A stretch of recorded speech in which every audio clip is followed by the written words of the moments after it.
გამარჯობა. ეს არის ტოპ 5. დღევანდელ გადაცემაში მოგიყვებით იმ დაუჯერებელ და კურიოზულ ისტორიებს, რომლებმაც ჩვენი დღევანდელი გმირებისთვის გარკვეული სასჯელი ან დაპატიმრება გამოიწვია. მეხუთე ადგილის მფლობელი 54 წლის მამაკაცი კრისტოფერ რობინოა. იგი დაბარებული იყო სასამართლოში, სადაც არაფრიზელ მდგომარეობაში ავტომობილის მართვის შესახებ მისი საქმე უნდა განეხილათ. როგორც ჩანს, კრისტოფერი საერთოდ არ ნანობდა თავის დანაშაულს და სასამართლო მოსმენაზე წასასვლელად კვლავ მთვრალი მიუჯდა საჭეს. მას ამჯერადაც არ გაუმართლა და სასამართლოში მისვლამდე საპატრულო პოლიციამ იგი ისევ გააჩერა. ალკოჰოლის ზემოქმედების ქვეშ მყოფი კრისტოფერი საქმის განხილვაზე საპატრულო პოლიციამ მიიყვანა, სადაც განმეორებითი შემთხვევის გამო მას მოსამართლემ გირაოს სახით $20,000 გადახდა დააკისრა.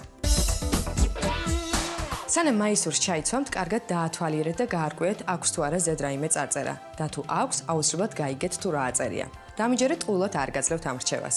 რომ არა მაისური წარწერით ვონთით, რაც ქართულად ზებნილს ნიშნავს, ტაივანელი ახალგაზრდა მამაკაცი დღეს თავისუფალი იქნებოდა და გისოსებთ მიღმაც არ აღმოჩნდებოდა. სწორედ ასეთმა წარწერამ მიიქცია საპატრულო პოლიციის ყურადღება, რის გამოც ჩვენს გმირს ვინაობა გამოკითხეს. როგორც აღმოჩნდა, ის მართლაც იძებნებოდა ნარკოტიკების გასაღებისთვის და მან ძალიან ცუდად იცოდა ინგლისური ენა. წინააღმდეგ შემთხვევაში ის არ ჩაიცვამდა მაისურს წარწერით ვონთით და ჩვენი ხუთეულის მეოთხე ადგილსაც არ დაიკავებდა. ჩვენმა შემდეგმა გმირმა წინასგან განსხვავებით ძალიან კარგად იცოდა ინგლისური, თუმცა როგორც აღმოჩნდა, მას არ ჰქონდა საკმარისი მოთმინების უნარი. 88 წლის ქალბატონმა, რომლის ეზოშიც მეზობელი ბიჭუნა თამაშისას ხშირად აგდებდა ბურთს და მყუდროებას ურღვევდა მას, ერთხელაც ვეღარ მოითმინა და გადმომარნილი ბურთი აიღო და საგულდაგულოდ გადამალა. გაჯიუტებული ქალბატონი ვერც ბავშვის მამამ და ვერც პოლიციამ დაარწმუნა იმაში, რომ თუ ბურთს არ დააბრუნებდა, ესხვისი ნივთის მისაკუთრებაში ჩაითვლებოდა და მისი დაპატიმრება მოუწევდათ. როგორც ჩანს, მოხუცი იმდენად იყო შეწუხებული, რომ ბურთის დაბრუნებას ციხეში არჩია. ასე აღმოჩნდა 88 წლის ქალბატონი გისოსებს მიიყვანდა ჩვენი ხუთეულის მესამე ადგილზე. მოგეხსენებათ, სასამართლო პროცესის მსვლელობისას აკრძალულია მობილური ტელეფონით სარგებლობა, რადგან ზედმეტი ხმაური შეიძლება მოსამართლის უპატივცემულობაში ჩაგეთვალოთ. მიჩიგანის შტატის მოსამართლე რეიმონდ ბოეტი, რომელსაც ჩვენი ხუთეულის მეორე ადგილი ხვდა წილად, ყველაზე დიდ სიმკაცრეს სწორედ ისეთი ადამიანების მიმართ იჩენდა, ვისი მობილური ტელეფონით საწკრიალდებოდა სასამართლო დარბაზში.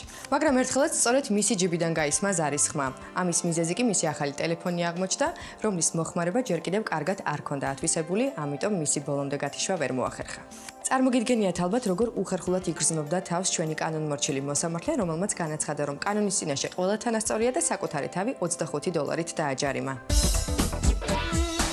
პირველი ადგილის მფლობელი ეგრეთ წოდებული სელფშოთების მოყვარული ორი ავსტრალიელი მამაკაცია, რომლებმაც კოლორადოს შტატის ქალაქ ვეილში ბანკი გაძარცვეს და $170,000 წაიღეს. მიუხედავად შენიღბული სახეებისა, მძარცველებმა ორი საბედისწერო შეცდომა დაუშვეს.